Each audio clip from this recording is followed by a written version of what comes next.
this British MP did not use MP letterhead and taxpayer money to write this foolish letter to get into Black American business across the pond from the most violent country the world has ever seen.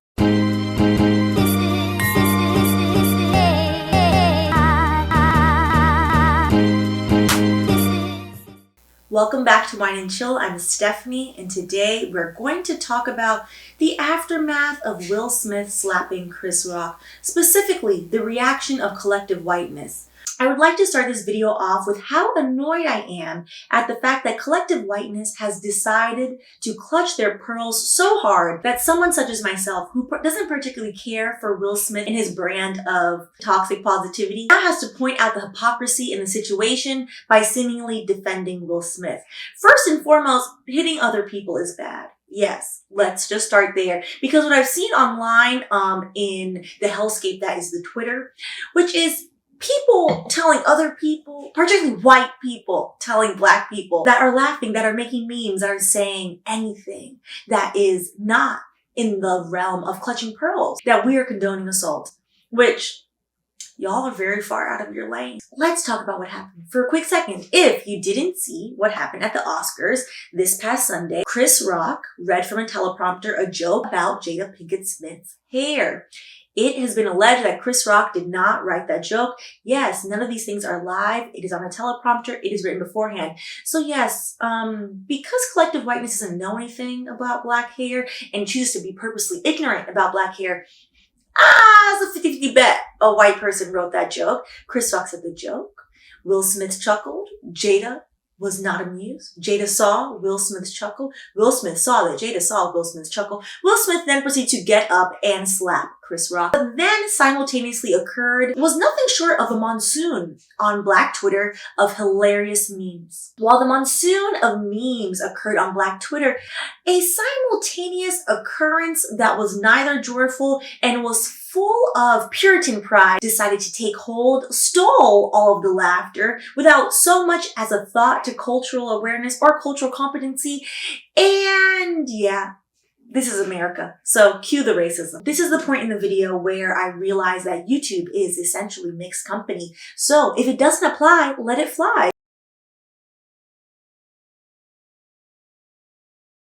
Large swath of white people, some rich, some poor, some self-absorbed and seemingly influential in their own minds, decided, of course, to take the caucasity to new heights, center themselves, and thus ensued white shock, white proclamations that this was the most heinous, egregious, violent thing they had ever witnessed.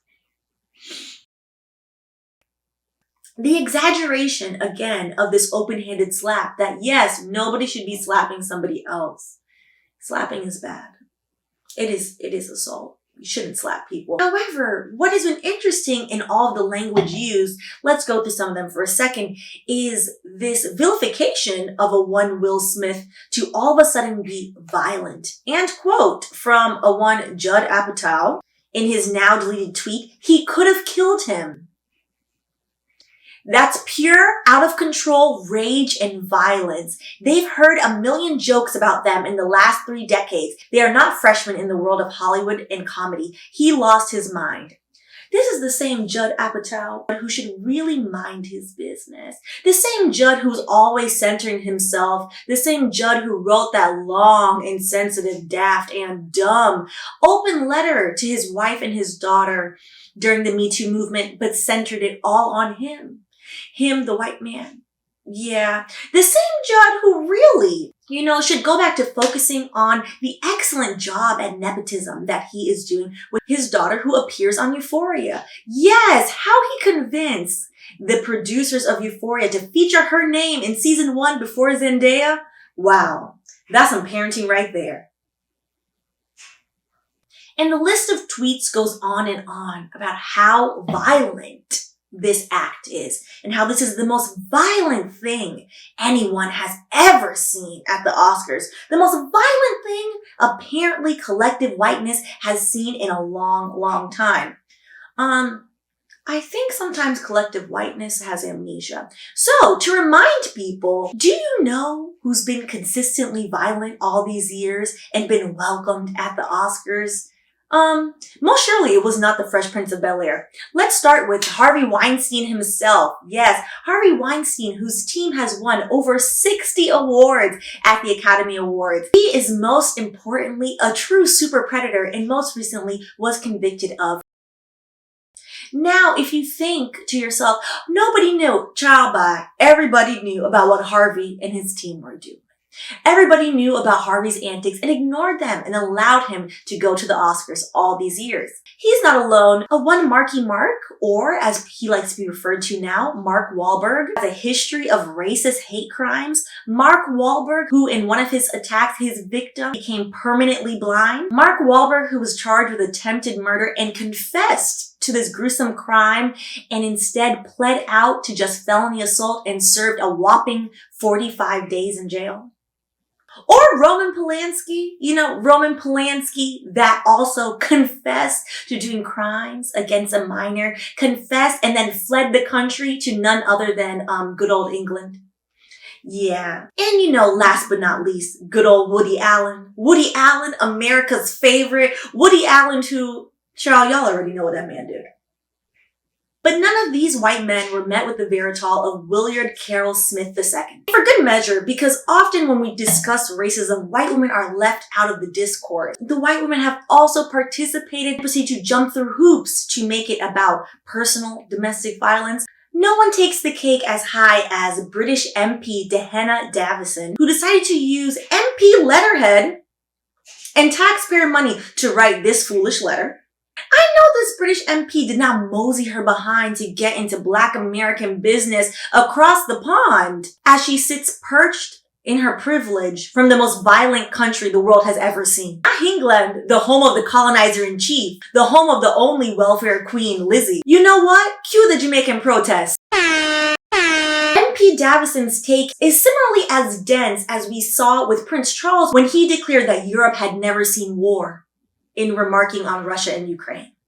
Europe as in England, that's in Europe, as in England, the warmongers. Regin, did you skip the history class? Who forced the British taxpayers all the way into 2015 to pay former white British enslavers recompense for their formerly enslaved property, aka enslaved Black people? Yes, you're hearing that correctly. England and all of its delusional violence forced British taxpayers and took their money to pay reparations, not to the descendants of the enslaved, aka we the Caribbean people. No, but to our former enslavers and their families, one of who actually sits in Parliament. Collective whiteness would like to be remembered as pure and bland as a Victorian-era wedding dress. But collective whiteness is responsible for racism, imperialism, and the violence that these regimes have imposed on large swaths of the world. Systemic violence caused by colonization alone has killed tens of millions of people. The Belgians killed over an estimated 15 million Congolese in what is the largest genocide the world has largely forgotten. But a black slap at a white show? Woo! Cue the vapors. In one moment, Will Smith went from America's get jiggy with it neighbor next door to a super predator. And that's because America tokenizes and not humanizes Black people. If there's one nappy strand out of place, woo, you just like the rest of them.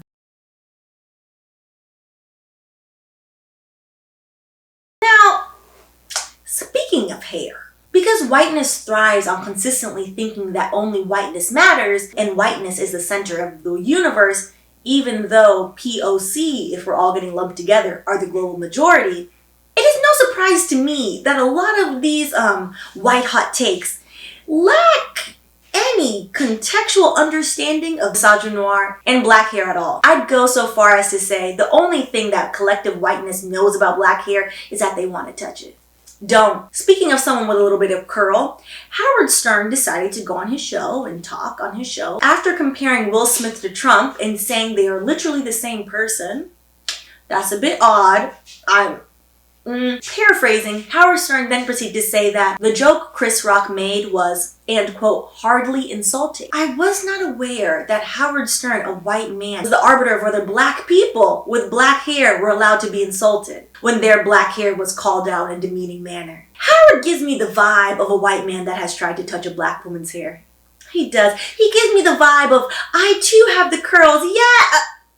Speaking of which, I live in New York, and just last month I went out with two of my friends, and two, not one, but two 5'9" white men tried to touch my hair.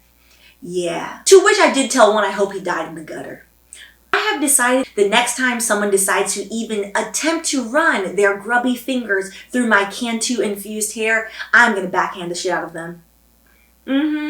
Let's see if that's an overreaction, Howard. Now, first and foremost, Jada Pinkett Smith has alopecia. Alopecia is an autoimmune disease that attacks your hair, causing varying levels of hair loss. It's important to know it's irrelevant if Chris Rock knew that Jada Pinkett Smith had alopecia.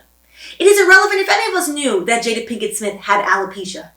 What is relevant is that Chris Rock knows 1000% the touchy subject and the deep waters and the hurt that can come from criticizing, dehumanizing, and otherwise unwanted commenting on a black woman's hair. Particularly commenting on a black woman's hair in front of millions of people. Particularly commenting on a black woman's hair in front of a room of white people. And you know how I know Chris Rock knows this? Because he made a whole ass documentary titled Good Hair, which parts of it are problematic. Yes.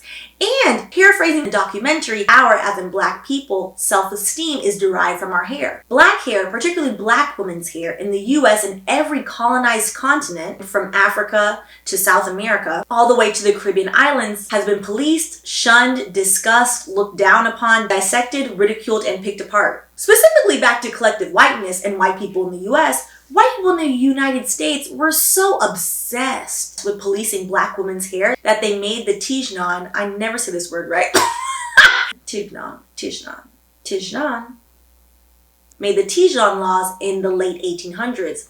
These laws specifically were made in Louisiana, prohibited any black woman from showing their hair. Black women at the time were then required to wrap their hair because the sight of their hair was causing so much consternation.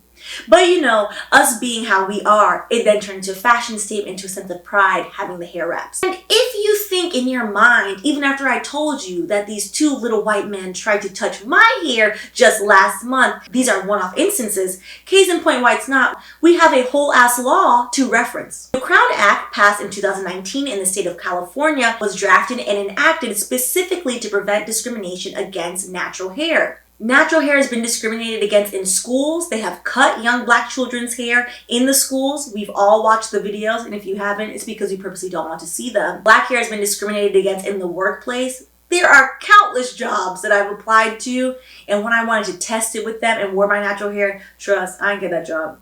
It was not until, when did I finally start just showing up in interviews? Not until 2018, 2019, I started showing up in interviews with my curly hair and actually moving forward. There's now hope that a federal law is going to pass. The federal law is called Creating a Respectful and Open World for Natural Hair Act of 2022. The fact that we need laws in place because collective whiteness is so dedicated to ostracizing black hair is all you need to know about why it's inappropriate for Chris Rock to even think to reference Jada Pinkett Smith's hair. And again, he likely didn't write the joke, but he definitely read it on the teleprompter and he definitely said it out loud.